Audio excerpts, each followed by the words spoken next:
This is the stiff leg deadlift, also known as the RDL, or the Romanian deadlift.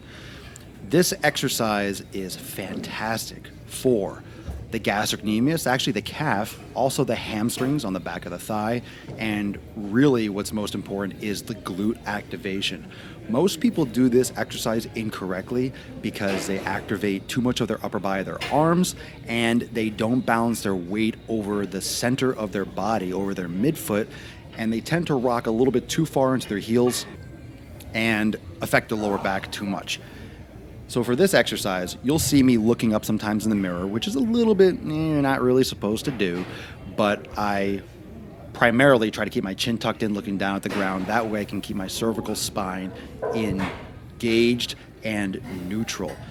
You'll see from even this front angle that I am keeping the bar close to my midsection, close to my thighs, close to my shins, and that's in order to keep the weight off my lower back, on the hamstrings and on the glute. This is a better angle. You can see the hips driving back. I like to explain this as pretending that the hips are allergic to the bar. So the lower the bar goes, the more the hips drive back. And that's a really great way to keep the bar close to the body, keep the center of gravity right over the midfoot, and take pressure off the lower back. You can see my chin tucked in.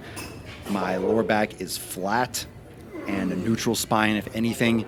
And when the bar is closer to the body, that's when it's safest.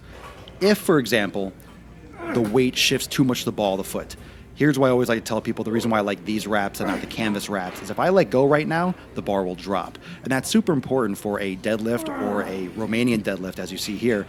That's super important because that can be the difference between a back injury or no back injury.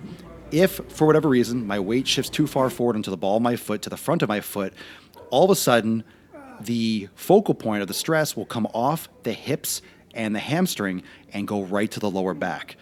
So that is why from the very first movement downward, I am driving the hips back, I'm keeping the stomach sucked in and engaged, and I'm actually squeezing the glutes, even though it's hitting the hamstrings. I don't want it to hit the hamstrings primarily. I want it to be a glute exercise, but to use the hamstrings as a assistant, as a secondary, not as a primary mover.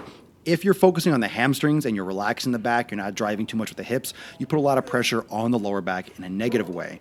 When the stomach is drawn in and you're squeezing the glutes on the way back, and you're squeezing the glutes on the way up, sucking the knees up into the quads and driving the hips forward is when you get the glute activation and you get the synergistic action of the hamstrings protecting the lower back. Boom. Thanks for watching.